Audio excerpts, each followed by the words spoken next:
Well, hi, everybody, and welcome to the Cultural Studies podcast. My name is Toby Miller, and my guest today is...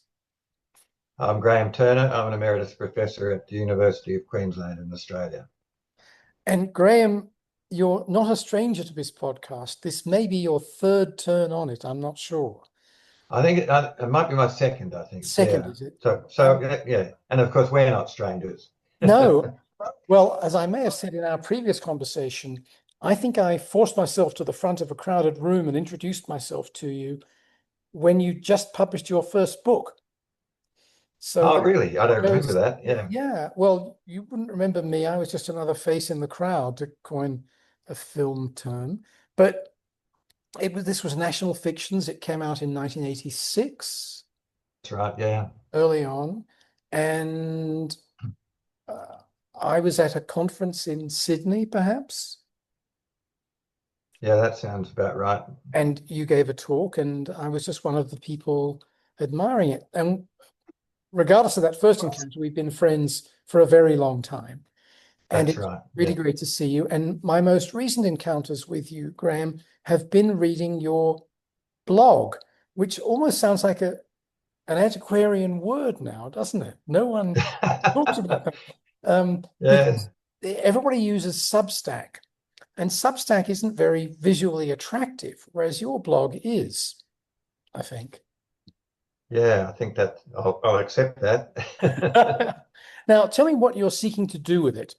Because when I get an email prompt from you saying there's a new one out, I get that sort of touch of pleasure I get when I see that Will Hutton's got a new column out in the Observer, for example. Oh, that's good. I know all those Yeah. Look, recent. there's a bit of a story about it, really.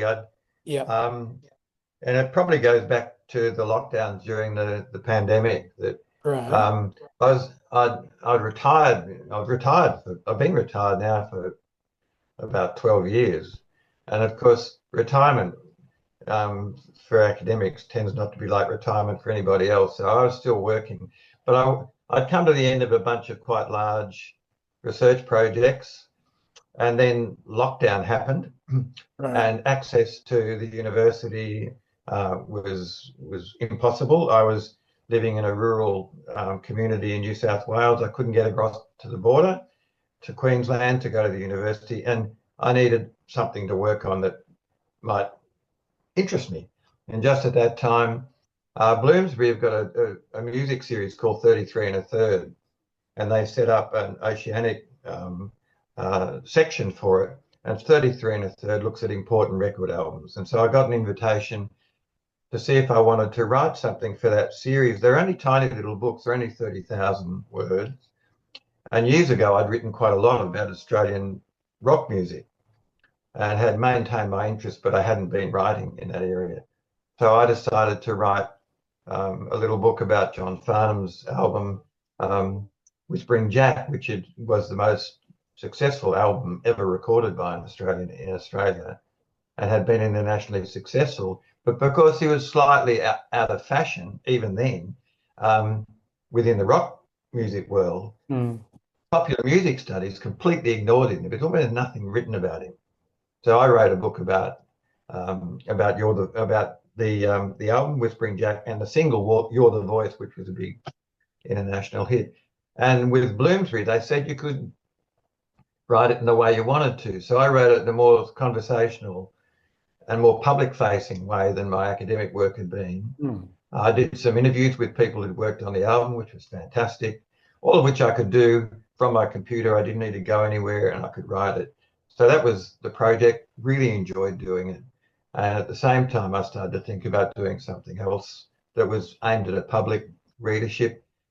And the state of the nation was pretty shocking at that point. We had an appalling right-wing government that was incompetent. And so I ended up writing a book called The Shrinking Nation, which was a kind of state of the nation analysis of politics and culture at the time. And again, that was written for a broader audience. But because it was aimed at a really kind of contemporary analysis, it was always going to date and you're always going to want to update it.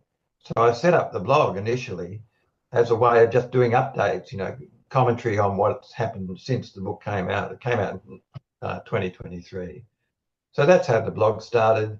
it ended up getting to do with more than just politics and culture. Particularly, I ended up writing quite a few posts about the state of higher education in Australia, and they're actually the ones that have been taken up uh, probably more broadly than the other stuff. So it got to the point where I was right. That was my main writing activity for quite a long time, and I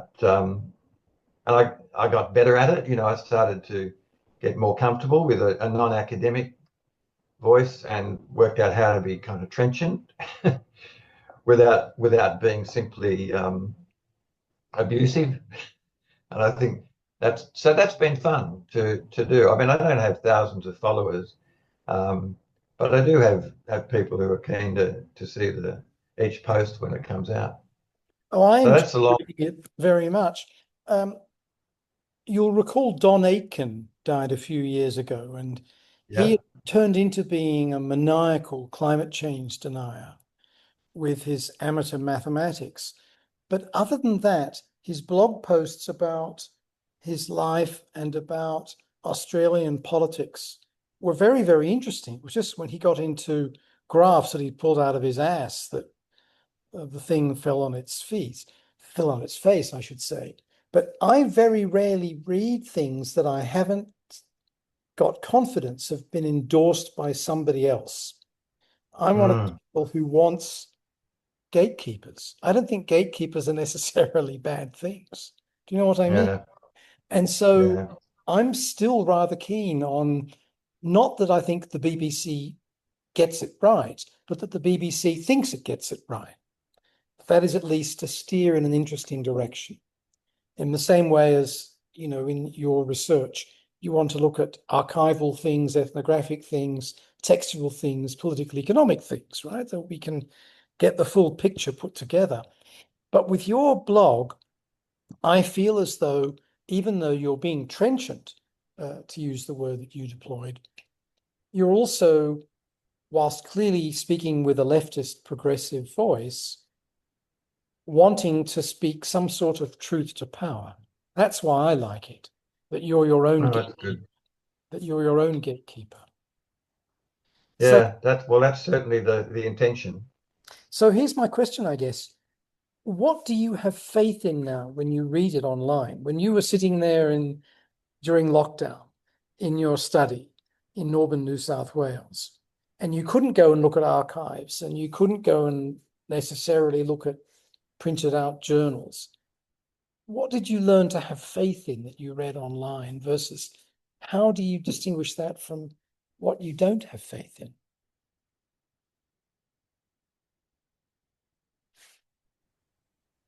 The broadest answers probably don't have, it has to be earned. And I think that there are certain news outlets that I go to anyway. But you're always aware that of the danger of going down a rabbit hole you've dug for yourself. So I still read the people I find abhorrent and disagree with. So now I live in Queensland, for instance. I subscribe to the Sydney Morning Herald and the Guardian and so on, but I also subscribe to the Courier Mail. And so, you do have to kind of hold your nose while you're reading it, but it does tell you. I mean, it's been really interesting in this last election, for instance, where the Murdoch media has against all indications to the contrary, believe that the coalition party was going to win, and so their editorial control has spent so much energy in trying to make sure that every story that came out was aggressively critical of the Labor Party and its leader. And now that election has been lost and the Labor Party has been elected, they're scrabbling around trying to find ways to skew these stories against them or to focus on their opposition and try to boost them. And so it's actually quite good to read those people and see how they're skewing the material. But in terms of the people that I trust here in Australia, I probably still go with the Guardian and all the little startups like the New Daily and Saturday Paper and so on, as being places to go, but you also wind up looking at news sources that take facts seriously, and the ABC still does that. ABC television still does that. To some extent, the Sydney Morning Herald and the Age still kind of do that. And then in terms of international stuff, well, it's very hard to work out where you go to the Guardian in the UK. I tell you, it's interesting how the Atlantic has become a place for people in Australia to go to Has it? in recent months. Yeah, because they've been taking such a critical line on Trump, and that sort of pushed them up in the search. And of course, their stuff's well written and it's interesting, and it sometimes has research behind it. So yeah, it's trawling around to see what you are happy to read, but it they can really vary. Like there's a blog called The Politics here that was an offshoot of the Monthly and the Saturday Paper and so on, and for many months was a really reliable guide for opinion pieces because it cared about accuracy and it cared about not just being polemic. But the person who was writing those pieces, Rachel Withers, left and she's been replaced. And now it's just straight out polemic and it's kind of pointless to read it because it's just. One of the things that interests me is that if I look at Sky News in Britain, it's pretty good cable news. It's fairly well regulated. It's not maniacal. It has a lot of facts as well as some opinion. Because I very rarely see what's happening in Australia, I see very little of Sky News Australia, but it seems to be completely rabid. I mean, really Yeah, it is. praised. Is that fair to say? Yeah. Yeah. Well, there's a difference between Sky News during the day, which is, sensible, and Sky News after dark. So after dark, it's full of right wing um, opinionistas who are really working very hard to turn facts into fantasy. And they include people like Peter Credlin, who was the advisor to Tony Abbott, who was probably one of the least successful prime ministers Australia's ever had, and certainly one of the more right wing columnists like Andrew Bolt and Chris Kenny um, are on Sky News After Dark, and they really are on another planet. They're just sort of howling at the moon every night and trying to convince. One of the points I think you made in one of your recent columns, Graeme, that I read was that there's this extraordinary disconnect between the supposed populist connection between the Murdoch press and the general public and Yeah, what the general public is actually on about. I think you made that point somewhere. yeah. It is interesting. I mean, for many years now, there's been a kind of an agreement that really the Murdoch media controls politics. And over the last decade or so, that has become less and less easy to sustain. It just simply isn't evident in the results that they've backed the wrong horse on so many occasions. They went in really hard, for instance, against the Premier of Victoria, Dan Andrews, who was very popular, and tried to get him kicked out, failed time and time again. Mm. And so it does seem like the point of the Murdoch media in Australia certainly is not to make money, is to have political consequences. That's what it's for. And really, certainly the last two federal elections, and then before them, a whole bunch of state elections, have proved that they have no real consequence on the outcomes, for the outcomes at all. And so it seems like there is a real disconnection between these media and their audience, because in many ways they might be attracting attention, but they're not attracting loyalty, and they're being beaten about by all the other options. But where that myth of their power and their influence hangs on is amongst the political class, and so their influence, their ability to generate fear and panic amongst the political class continues, and so that they don't influence the outcome of elections, but they do influence the degree of courage that politicians have in advancing policies that they think might be attacked by the Murdoch media. So that's still there. And I agree with everyone else. Margaret Simons has been writing about this for a long time. I agree with all of the arguments she's making that there's no evidence. It's a bit like the argument about the influence of Alan Jones on politics in New South Wales. Everybody believed it, but there was no evidence to actually support it.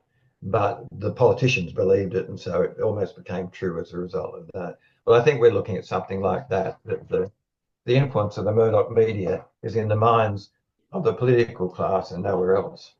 Well, there are a couple of interesting things happening and about to happen on that score, I think. One is the way in which, even as we're told that the bourgeois media or the so-called legacy media don't matter, it's quite clear that the Trump cabinet is absolutely dominated by Fox News. And it's quite clear, and not just in terms of what will Fox News say, but Fox News presenters. The Republicans may be about to make as their candidate for the governor of California a British guy who was one of David Cameron's advisors in the Tory party and is now a Fox News host. The Secretary of Defense was a Fox News host. I mean, these people are getting more and more direct positions. So that's interesting on the one hand. Then on the other, we've seen this extraordinary fact-following fiction story of the Murdoch dynasty falling apart and this wonderful court case in the middle of nowhere. So when the old guy does fall off his perch, and I imagine he's only been married 6 times now, I think he'll want double figures. The 7th might kill him. But he is 93. There is this ideological, political, economic division within the family, but seems quite extraordinary.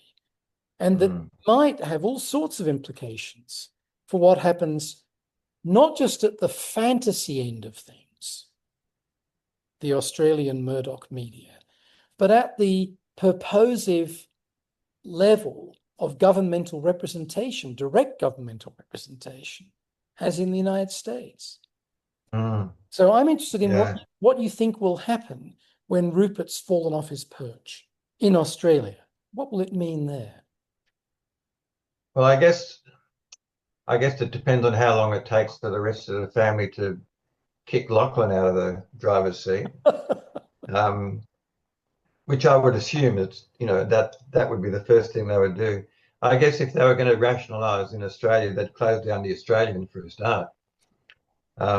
But because I don't think James Murdoch would be interested in maintaining that kind of political influence, and that's the point of the Australian. I imagine they'd be looking to break the empire up and sell a lot of it off and just keep the bits they thought were good. Yeah. Because for that would be my guess. I guess the Australian newspaper began in 1964. Does that sound right, Graeme? As very much certainly around there. Personal project of Rupert Murdoch, because there was no national newspaper in Australia. There were two very influential newspapers, the Sydney Morning Herald and The Age. There wasn't anything national, and he wanted to make Canberra, where he set it up, a key node. And ever since then, a lot of his Australian print and online services have really been political vanity projects. Yeah. As much as anything. Would that be fair to say? Yeah, I think that's true. I mean, I think initially, certainly it was a kind of leftish oriented newspaper in the beginning, and was supportive of getting rid of the Conservative government at that time. It was anti-Vietnam, and it had a number of progressive causes, and that lasted for quite a long time. But once Whitlam achieved power, then it gradually moved away, I suppose. And I think the idea of actually being a newspaper of record and being a national newspaper and having a kind of broad political range went quite quickly. And I think that Murdoch saw himself explicitly as a kingmaker at that time. And and took credit for the dethroning of Whitlam and the installation of Malcolm Fraser. I remember seeing interviews on television during that period where he explicitly accepted that description of what he'd been up to.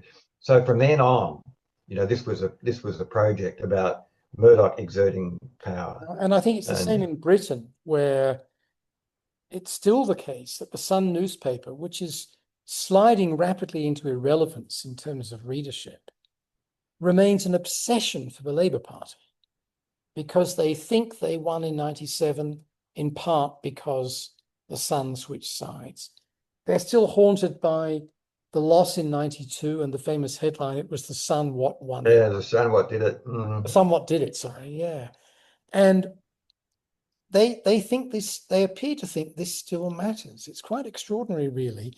As you say, there is this element of just getting inside the minds of Westminster, whether it's Canberra or London or Yeah, that's right. DC. And it's kind of hard. It's kind of hard to understand, really, because it's so rarely tested. If they tested it and found they could get away with it, if they actually stood up to these guys and said, well, we'll take whatever you can throw at us, give us your best shot, we're still going to do what we're going to do. You wonder, what kind of boldness it would require to do that in the end, because my sense is that certainly now in Australia, my sense is that there's never been a better time, really, for bold government. And it's going to take courage on behalf of the politicians to decide actually they've got the power to do something that the Murdoch media doesn't like, and they can go, get stuffed, really. It's not going to matter what they say. Because I think the evidence is in that it probably doesn't matter what the Murdoch media says, that they will speak still to a particular constituency, but they're not speaking to the broader public in language that they're interested in. Yeah, the so-called silent majority, as it were. One of the themes that I think it's right to say the Murdoch media have picked up on in Australia is the so-called culture wars. Mm. And I wondered if you could talk a bit about that, beginning perhaps with universities, because this is one of the themes that you've written about quite a bit in your blog, but then perhaps taking it out to talk about race, sexuality, the environment, and so on. But starting with universities, what's the interplay between the bipartisan neoliberal commodification of knowledge and the demonization of the left? Yeah, the universities, it's happened quite gradually and incrementally here. The demonization of universities was connected to the successful deployment of the idea of leftist elites. Here you've got a newspaper claiming that all these poor academics publishing to an audience of 100 constituted an elite that was silencing a newspaper that was publishing to thousands. So I think partly there are a number of things for the media industries. I think there's always been some resentment about the contest for authority that comes between academics and journalists. And for politicians, academics are very inconvenient a lot of the time because they say things that are based on research that counter the narrative that you're presenting. So there are lots of reasons why there are kind of structural oppositions there. In terms of kind of fiscal politics, governments don't really, our governments anyway, don't really want to fund the universities. And when neoliberalism turned up and gave them the excuse of turning them into businesses and kind of semi-privatizing them, they left upon that. And that's been disastrous in terms of how the university sector has gone. And I think it's been disastrous in terms of the status of knowledge, within the community at large. And that's something that both parties have signed up to because neither of them want big items on their budget anymore. They used to, when I started teaching in the university system, the federal government was funding roughly 80% of the cost. Now it would be probably around 40% instead, and the rest has to be derived from other sources. And of course, they vigorously encouraged universities from the late 80s on to start um, attracting international students as a way of meeting their budget deficits. And of course, they could charge, it was arranged so they could charge university students, international students, whatever they liked. So they went into that. And now, of course, that's created all kinds of problems. And during the pandemic, of course, international students disappeared and universities had a lot of trouble dealing with that. So at that point, the government stood back and said, well, you shouldn't have invested so much in international students. How silly of you to do this.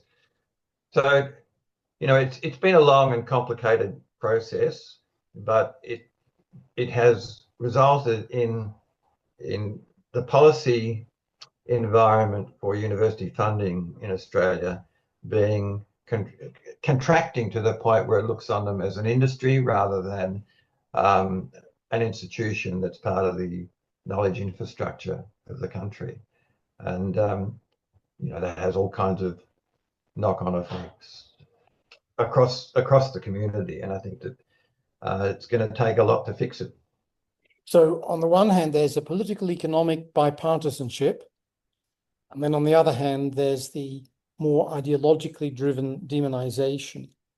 Looking at some of the things that obviously universities provide important homes to, but that have lives in social movements outside them, what about attitudes to race, to sex, to sexuality, to the environment, to immigration, these other socio-cultural questions where universities are often bastions of small L liberalism, or at least they should be, against torrents of hatred and loathing on the part of many other mainstream institutions of political culture.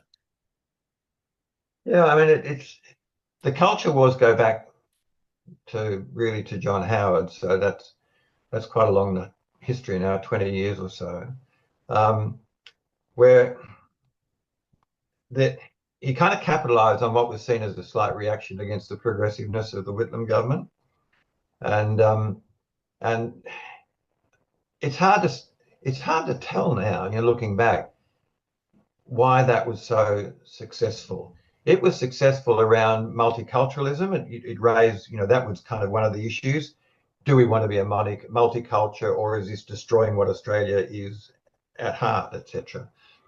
But it's broadened now, so that the attack on multiculturalism fragmented into attacks on particular areas of race, particular kinds of immigrants. Global events had an effect on encouraging those who wanted to foster a prejudice against people from Islamic backgrounds. So we had sort of Islamophobia developing here. And then as the discomfort created by variations of gender definitions and gender fluidity, ran up against, pretty well straightforward conservative resistance to change and a lack of understanding of it.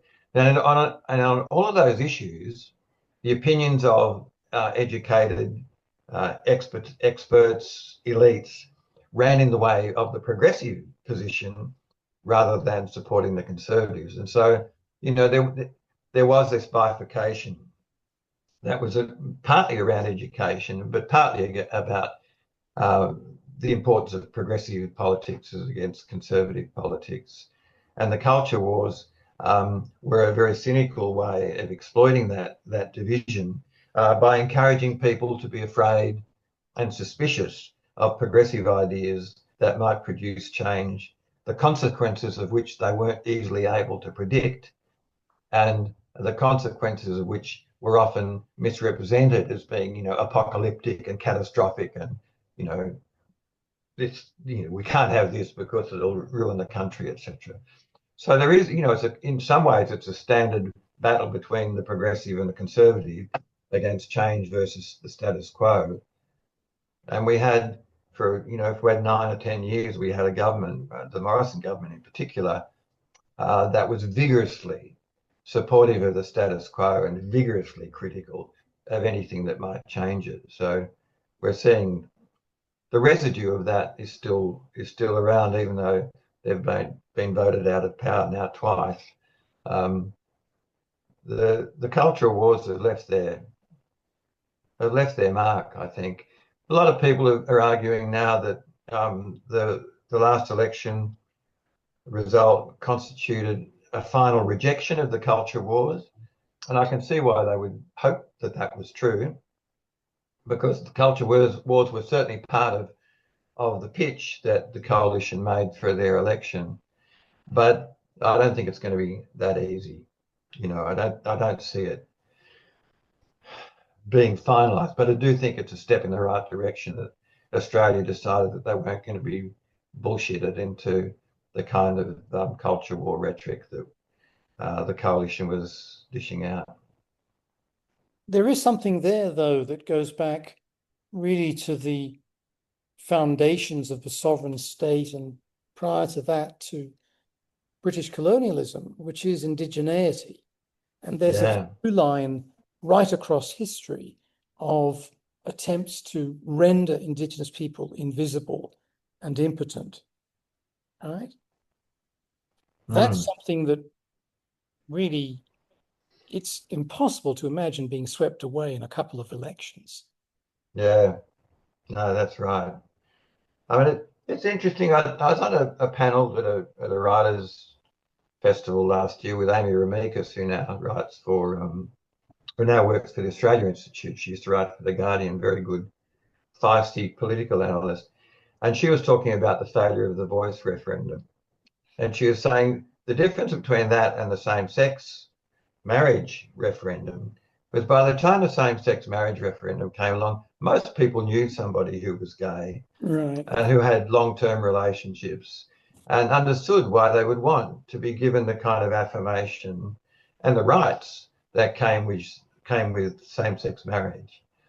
But with the voice referendum, she was arguing, most people still don't know an Indigenous person well, and still has very little knowledge of Indigenous culture. And so it was quite easy for them to be scared into the slogan that was put out: if you don't understand, vote no. If you don't understand the voice, vote against it. It's quite easy for those people to think, well, I don't understand it, so I am going to vote against it. And I thought that was a fair point, that really, um, despite all the efforts of Indigenous leaders over so many years, the level of knowledge and the level of kind of engagement from non-Indigenous people in those issues, and their ability to see them as being separate, as not a major issue for Australia, that's continued. And I think the Voice campaign, which I think was very badly handled, I think that it may well have actually set things back rather than being a step along the way towards a better future. I suspect it's a case of, one step forward, two steps back as a result of the failure of that referendum.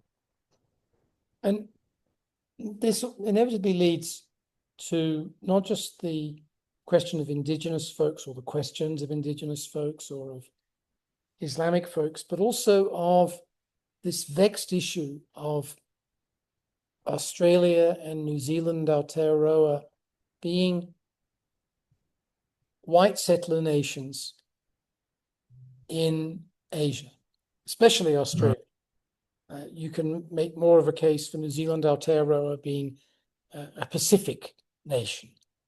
But Australia is the Pacific, but it's also Arafura, it's the Indian Ocean. And Yeah, usual in that you've lived and worked in not only in Canada and Britain, but also in Western Australia and in Eastern Australia, in Southern Australia and in close to Northern Australia.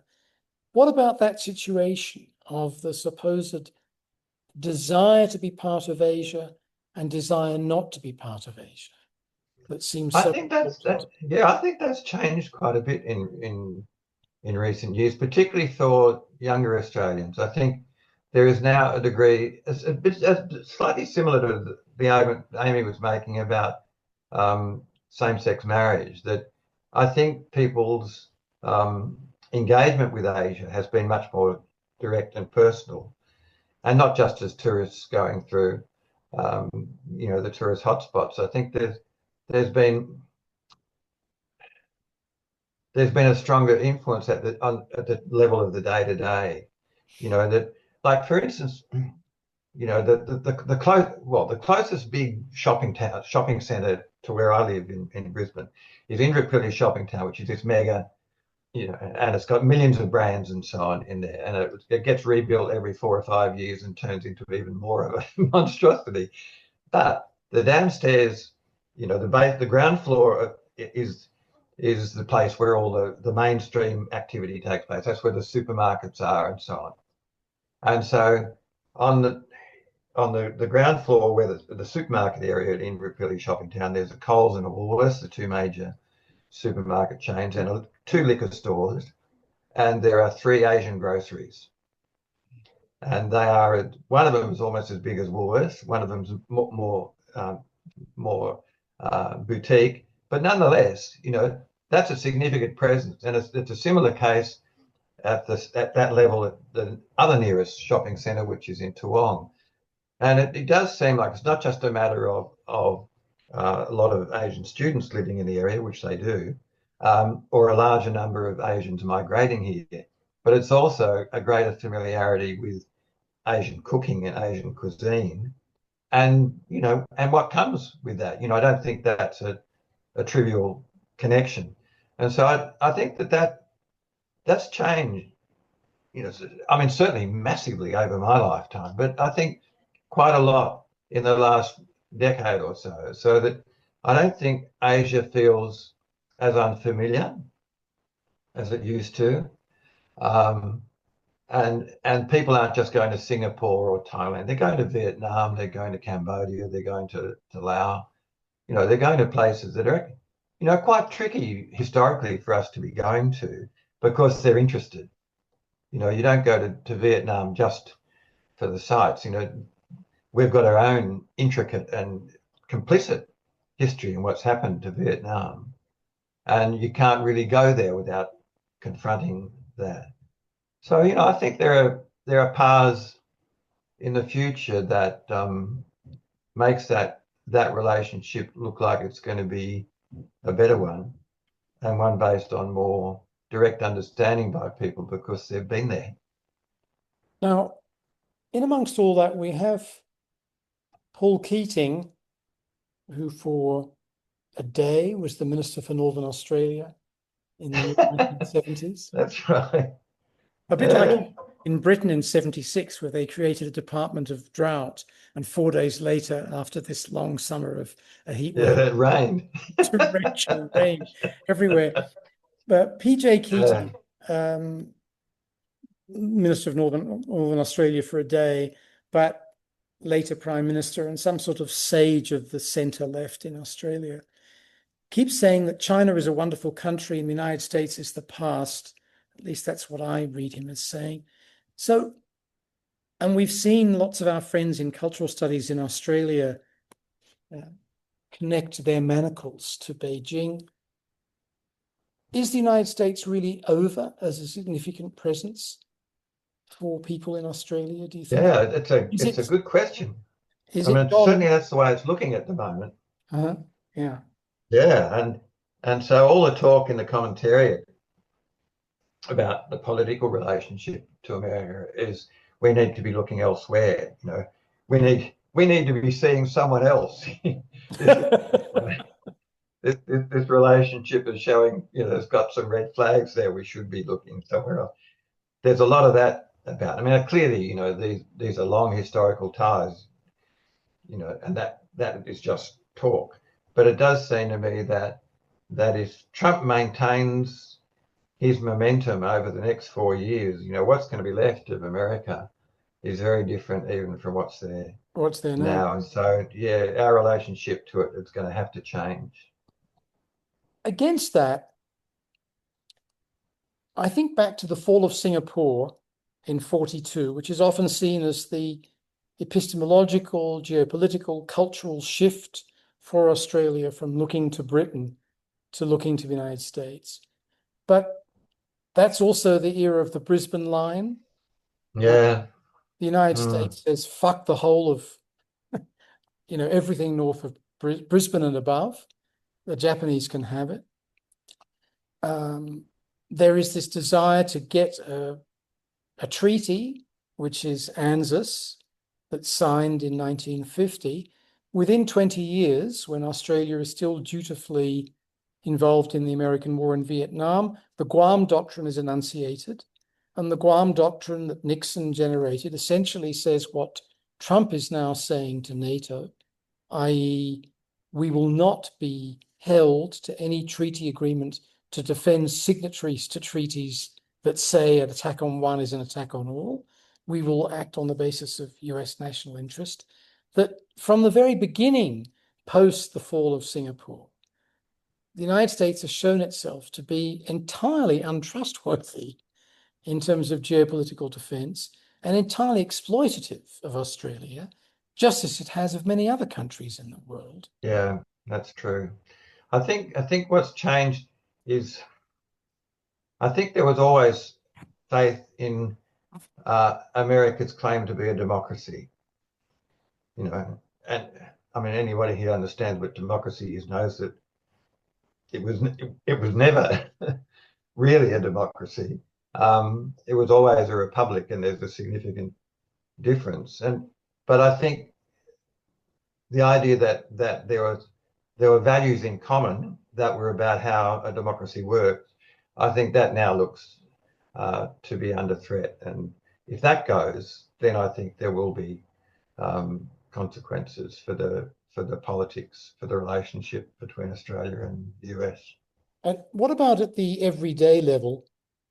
Joe Nye died this week, the inventor of soft power, which interestingly, in Spanish, is not literally translated as soft power.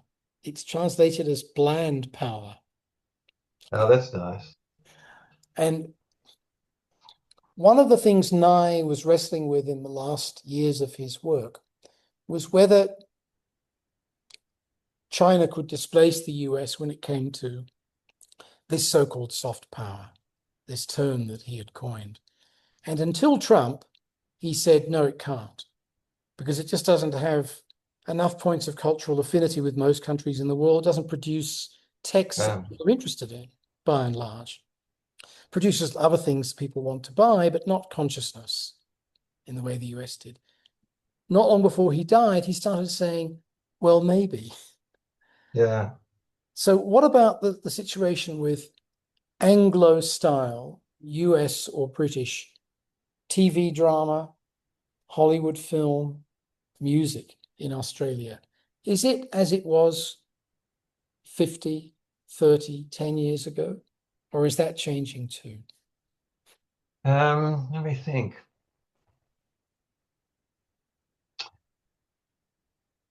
I don't think that has changed all that much, actually, because although some things have changed that would push it away from the kind of American global entertainment industry, the power of streaming services on television has pushed it the other way. And even though, some of those services do carry really interesting material from Asia that is attracting audiences here, it's still, it's still an American industry that we're signed up to. In terms of music, I'm probably not sufficiently up to date in that, but it does seem to me like there are indications that certain areas of Asian pop, for instance, are having an influence here, and that may change things. But at the moment, no, I think streaming services, and Australia may be a special case in a way because we took them on quite late, and so it's hard to see how they're going to exactly play out. But nonetheless, I think that the fact that you're getting so much American material and the take up of Netflix compared to say BritBox, for instance, is pretty low. Um, I don't see a lot of change. I mean, I think Stan, as an Australian streaming service, does quite well in holding its presence, but it's a small presence and it's not growing particularly quickly. And HBO has just launched Max here, so that's another kind of intervention from the US that's going to have an effect on the market. So I don't know that it's yeah, I'm certainly not the person to talk about the music industry because I haven't followed it closely enough in Even though recent you years. were a well-known sensitive singer-songwriter, Graeme. Well, I don't know it well known, but I was extremely sensitive and I did sing songs that I wrote myself. Now, and Yeah, no, I've got a serious past as a musician, but it is a past, unfortunately. the last thing I wanted to ask you about on that score, and then I want to hand it over to you to add anything you want to what we've discussed, is about sports and the media. Because one of the things we're seeing increasingly around the world, but especially in the United States, and it's happening in Britain too, is A, streamers beating out broadcasters and cable stations to cover sports. To watch the English Premier League in the Americas, both the United States and here, you have to buy about 4 streaming services Yeah, to catch up.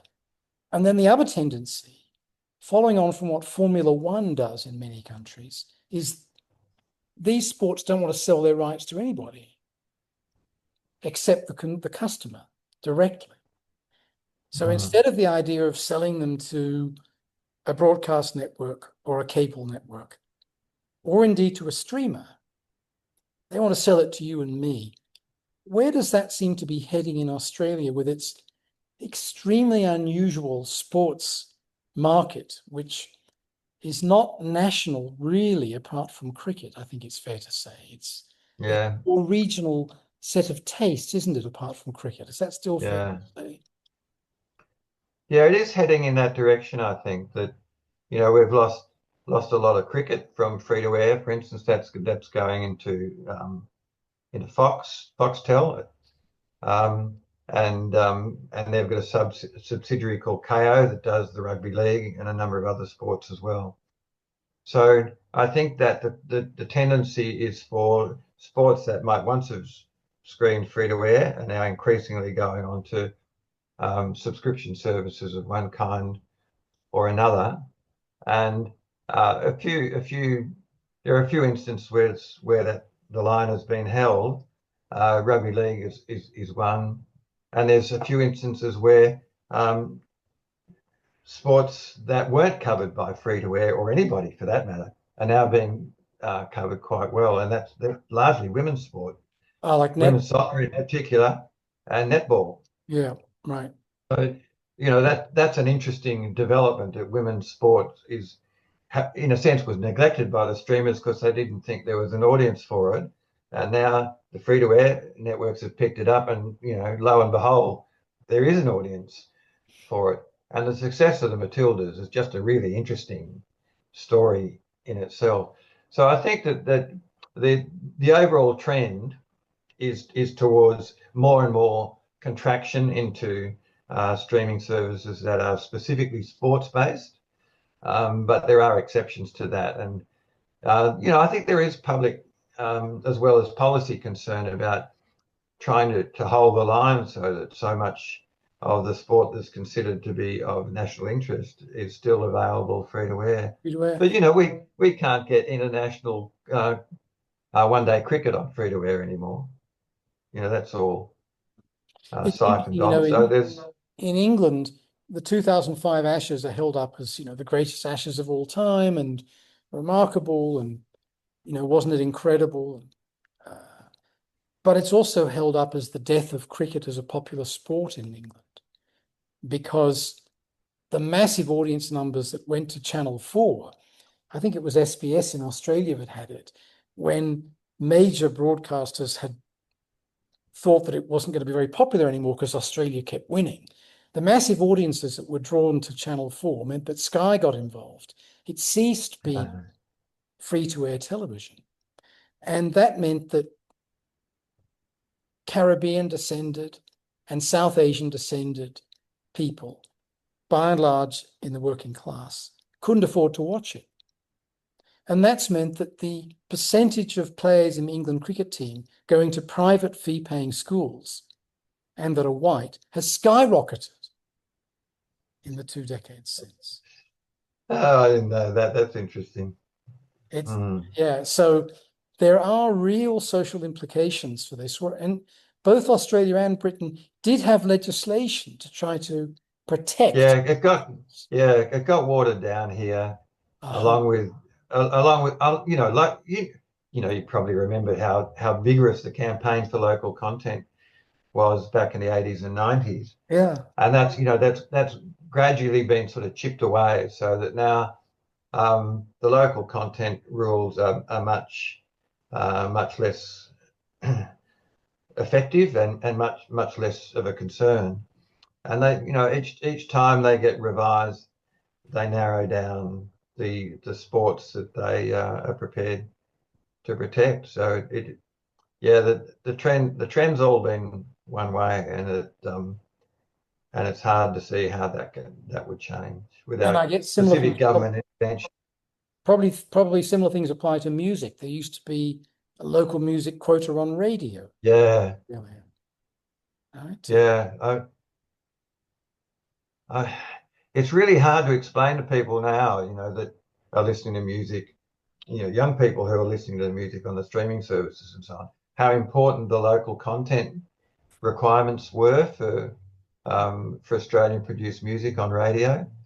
And of course, a lot of people aren't listening to radio anymore, so it seems less important. But it's God knows how you make a living as a musician in Australia now, because you can't make money out of copyright. From stuff being broadcast.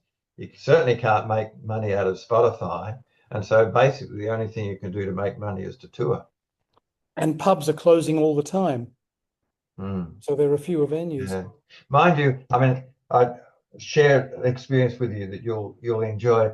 I'm too old now to go to many concerts where I have to stand up and listen to bands for 3 hours, But I went, so I have to be careful in what I choose. So I went to see a band called the Hindley Street Country Club, which you may not have heard of, but they're entirely an internet creation. Bunch of older guys set up a studio in someone's bedroom back in 2017 and just started recording covers, mainly of kind of baby boomer favorites, mainstream hits from the 70s and 80s. They do them brilliantly, and they do them in a kind of celebratory, joyful way that's fantastic. So I went to see them play at the Twin Towns in Tweed Heads, which is, you'll remember what those big sort of RSL type clubs are like, big workers clubs. They're sort of gaudy but unconvincing, in the way in which they're set up. And big theatre. It was awesome because people were listening to this stuff, and it was across a wide range of artists and genres and so on. Their covers. It's not about a taste culture. It's about a form, I think, of radio hit culture that people grew up with. And so it's an incredibly interesting experience to see just how powerful that remains as people hear the soundtrack of that life being played back, not just in their heads anymore, but actually in front of them for entertainers. Very interesting to see how powerful that stuff still is. Now, how were your legs the next day? How were your knees? How were your ankles? Oh no, I was sitting Oh, down oh, most of the time. Yeah, sitting. that's good to know. That's the reality of it these days. Graeme, is there anything you'd like to add, or perhaps Look, even just one thing, I suppose. I suppose I should say that it is interesting. We were talking about writing about the universities and the situation here. That almost nothing helpful is being written in the mainstream press or even much anywhere else about the plight of the universities, and it's kind of almost unfashionable now. So I started writing about that in the blog, Yeah. and they're the blogs that I've had the most response to. So I've ended up writing a little book that's coming out in a month or two about the system called Broken, which is what it is. And it is interesting that the response to those blogs and the news that I was going to write this book has been so positive, because so much of the press has been happy to go along with the idea of the universities as repositories of elites and up themselves and so on, without and focusing on vice chancellors' salaries and all that, without remembering what it's actually like to work in these places as an academic and how dispiriting the situation has been for so many years. So that's been a good thing to do, and a good thing to get involved with. So that's been one of the benefits, I think, of the blog, because really there's nobody else out there saying this stuff. That's wonderful. And I'm excited about the new book. When it comes out and when there's a bit of public response to it, maybe we should organize a roundtable about it for an episode That'd be great. of this. Interlocutors of your choice, or maybe if there are critical reviews, people that you'd like to have a conversation with. Yeah, that'd be great. Good thing to do. So let's stay in touch about that over the next few months. Congrats on Okay. that. I think it's exciting. It's a slightly dispiriting title, but it makes me think that there's a second volume that you'll produce when you're 90, which is called Stitched Back Together. Well, let's hope, eh? On both counts, on the 90s and stitching it back together. Great to see you. Thank you so much, Graeme. Yeah, good to talk to you, Toby.